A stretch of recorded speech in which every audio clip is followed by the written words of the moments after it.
Alrighty there, boys and girls, how we doing? Hello, hello, hello. Let's take a little bit of a look at jewel crafting, shall we? It's taken me a few days to get jewel crafting sort of to a point where I'm happy with it. I actually looked at jewel crafting first. It was the very first profession I went into and found in Midnight once we got access to the alpha.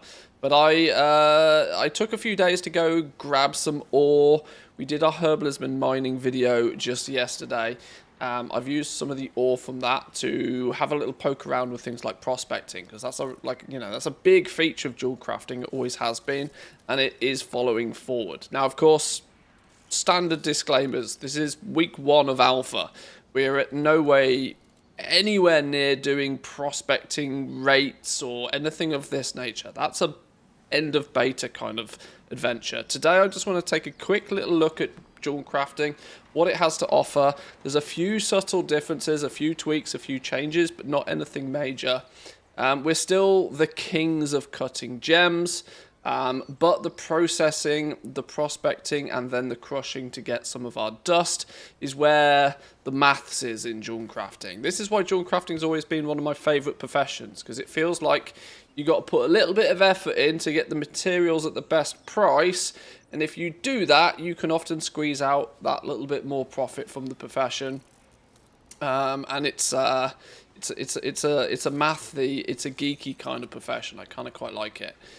We're going to be using all 4 of the new Midnight materials: copper ore, umbral tin ore, brilliant silver ore, and dazzling thorium. Dazzling thorium is kind of a nullstone equivalent. There's no nodes for this. Check out the herbalism and mining guide if you haven't for some info on what's going on with these. But we're going to be prospecting these. I'm sure prospecting quality 1 and prospecting quality 2 will result in different things. But when we do a little bit of prospecting, we just get some going here. We are going to get some basic gems most of the time. We're going to get some stone. It does seem to be that the stone is quite heavy at the moment. We get quite a lot of it. Occasionally we'll get some gems, look. There is also the crystalline glass that we might be able to pick up as well. But so the main materials we're shooting for are about the same.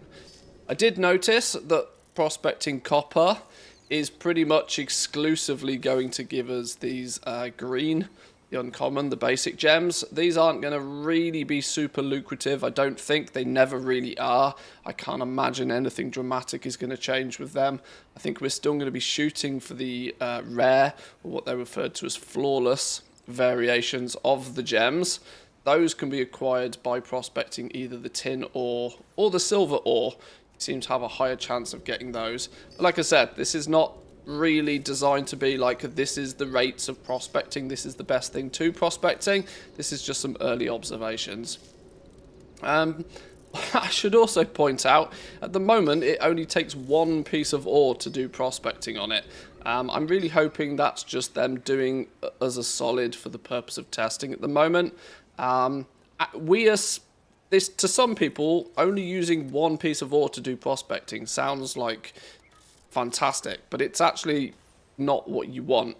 Processing 5 at a time means you can chunk through a whole bunch of ore at the same time, which should also then reflect in the amount of materials you get out of it as well.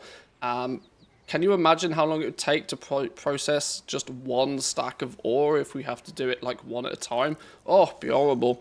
I still miss the days of mass prospecting where we could do 20 ore at a time, but we can but dream.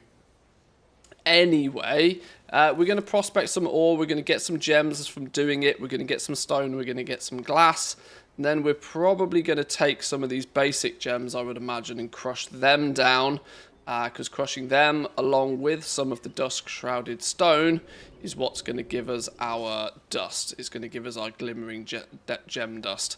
And with all of these components in hand, we can go out and we can do our fancy jewel crafting, gem cutting, ring making, necklace crafting, all of the above. So, are we making similar things? We are, yes. We're making lenses once again. We're making vials. These are going to be important for alchemists. Normal quality ones are probably available to purchase off a vendor, but the high quality vials will be needed by alchemists if they're pushing to make high quality flasks and potions and the likes, I'd assume. it's probably time for me to also reiterate the fact that there is only 2 qualities going into midnight. They are still at the moment using the quality 1 and the quality 2 indicators on the items, which would give you the impression and the illusion that they've actually just deleted quality 3. I've actually done some poking around, and what they've actually done is they've deleted quality 2. As far as the game is concerned, it's quality 2 that doesn't exist. So quality 1 is still quality 1, but what was quality 3 is now quality 2. This matters for when it comes to like using higher quality materials. If you use quality 2 materials, you get a 40% bump to the skill. A lot of this won't make a huge amount of difference to a lot of people, but this is some of the maths behind the scenes on how it works. For reference, it's quality 2 that's actually been deleted. But now we just have normal, be quality 1, and high quality, which is the same as quality 3. So if you know, whatever you need to do in the War Within right now to go and get quality 3 stuff, that's roughly how it's going to feel to try and get high quality stuff when we go into midnight. But let's take a look at some of the gems then. Gems are actually easiest described by showing the gem tree. We have the Glamorous Gem Tree, a monster of a tree once again. Knowledge points in the first node just gets you better at generally cutting gems. Then we go 1 layer of the onion deep. We take one of the branches and we can start specializing in each of the 4 different colors. The 4 different colors are associated with a secondary stat: crit, burst, mastery, haste. And you can then specialize even further in by, you know, the split stat gems. So there's the standard sort of double stat, single stat gems. Then there's the double stat ones as well, which you can special into on the outer layer. This is a big tree. This is going to be your main focus, I think, for most jewel crafters. There's about 300 knowledge points you can put in here. Loads of work to do on that one. As jewel crafters, though, we're also going to be focused on and responsible for the diamonds again. There's 4 cuts in the game as it stands at the moment. These are going to give you your main stat plus X amount of primary stat, and some of them give a little bonus as well. 0.15 crit percent. We've got plus 10 armor, and we've got plus 1% maximum mana. These are going to use our diamonds. Like I mentioned earlier, we do prospect to get these diamonds now, and becoming good at prospecting will increase your chances of getting these diamonds. I did spot, looking at the processing tree, it looks slightly different to what it does in the War Within. It's this sort of left-hand side section of the prolific processor tree where we start getting good at prospecting, and then we specialize at prospecting each of the 4 different ores: the copper, the tin, the silver, and the thorium. Now, interestingly, it does look like thorium is the way where you are kind of designed, I think, to get most of your epic diamonds from. Your chance of finding Eversong diamonds whilst prospecting thorium is increased, is the capstone node over here. But this is very rare and is probably going to be really expensive if that's the case, and I do wonder just how more optimal is it going to be to prospect this thorium than just to churn through massive amounts of the basic ones to try and just luck your way to diamonds instead. That's part of the maths of jewel crafting. You like that sort of stuff, there's still room for you to be poking around in that as well. To finish off this tree, you've got crushing. You can become better at crushing. And then on the right-hand side of the tree, this is just your general reagents. This is getting better at the things like your alchemy vials and the likes. We are once again going to be doing some PvP crafts. There are a few PvP gems. There's a new version of the Bloodstone, a hell-fused heliotrope. I don't know how you pronounce that. Words are failing me at this time of the day. But we've got some PvP gems as well, a few different variations of those. And like normal, we are responsible for a few rings and necklaces on our journey as well. Some basic leveling stuff, and then there's going to be some end game ones, which aren't implemented yet on the alpha, but there's at least an indication that they're coming. When we get a bit more information about these, maybe we can see if there's anything like really interesting that might attract everybody. Another reason why I like Jewelcrafting is rings and necklaces are used by absolutely everybody. So although it's only like 2 armor slots, you often see huge amounts of orders for this sort of stuff on a semi-regular basis, which is quite nice.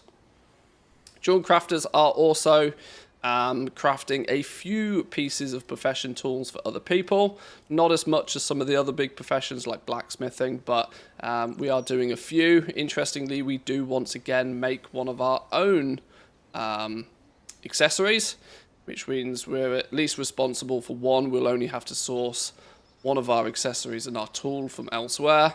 And as I've mentioned a few times already in other videos so far, there is the uncommon green ones, which are going to be bind on equip. You're going to be able to craft these up. You're going to be able to throw these on the auction house. There is the rare variations of them, like we're used to throughout Dragonflight or the War Within, but there is also now epic ones turning up as well, which only time will tell whether these are significantly more difficult to get or whether they're significantly more expensive to get. But the theory here is at least they should have more secondary stats on them, and you know, there's a bit more of a progression there maybe for crafters to try and get a full set of epic tools eventually.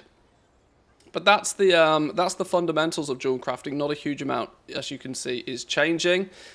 The prospecting aspect of this, where we are going to probably be fishing for diamonds, and when I say fishing, I don't mean like actually fishing in game. I mean like just processing stacks and stacks and stacks of ore in order to get the diamonds. There's a strong chance that we'll end up with an overflow of like the cheap basic quality 1 materials and stuff. What I have seen, especially the stone and the glass, there's a good chance, now this is not confirmed, but the decor items could at least be a good way out for a lot of that basic quality, sort of normal quality materials. Gems, crush them all down into gem dust, and you'll probably be flooded with the basic stone. So this could be a good way. They could use decor as a good way to get rid of, to flush out some of this basic quality 1 stuff, because housing is clearly going to be massive at the launch. We might have problems later on in the expansion with all of these quality 1 basic stuff stacking up and up and up and up and up. But of course, at the end of the day, you can always crush it down to gem dust and then figure out what you do with it from there. So, boys and girls, I think that's pretty much all I've got to say with jewel crafting for now. The fundamentals are there, the basics are still there. They've kept it relatively straightforward. Spec trees, without going into deep dive mode on these. Big boy gem tree, as we mentioned, this is going to be your main focus. You can put some points into becoming better at necks, rings, or profession gear. It's a little bit more straightforward where you got to put points in to achieve that sort of stuff. And then the processing tree is your prospecting and crushing, 1/2, and then just a few bonus nodes for like getting better at making the vials and that sort of thing. The thoughtful throughput is just your sort of stacking up your multi-craft, stacking up your resourcefulness, stacking up your ingenuity kind of tree. So this is kind of, boost your stats, craft the gems, rings and necklaces, and prospecting for the most part. It's pretty straightforward. I think they are trying to simplify the spec trees. I did some napkin maths. There's over 800 knowledge points in Jewelcrafting again, so simplification doesn't mean less nodes and less knowledge points to farm up, but it does at least mean slightly easier to understand spec trees, maybe, possibly. Let me know how you feel about the knowledge trees. I thought they could have gone a lot further with the simplification of those, but, you know, I'm only here to report what I see. I don't have... I'm not a Blizzard dev. But yes, that's Jewelcrafting, boys and girls. If you would do me a favour and make sure you hit that like button on the video, it definitely helps. If you're new around here, consider subscribing. There's going to be plenty more videos of this nature in the future. There might be a few days gap between this video and the next profession overview, because I'm going to go to bed soon and I'm going to wake up and I'm going to play Remix for a few days, which might take my focus away from the alpha and the professions for a little bit. But trust me, we'll get back and we'll finish off the remaining ones. We've still got a few big ones to have a look at. Blacksmithing, inscription. We've got a few good ones to have a little bit of a look at. We'll get to those soon. I'm rambling, aren't I? Enjoy the rest of your day, boys and girls. Thank you for stopping by. I'll see you next time. Peace.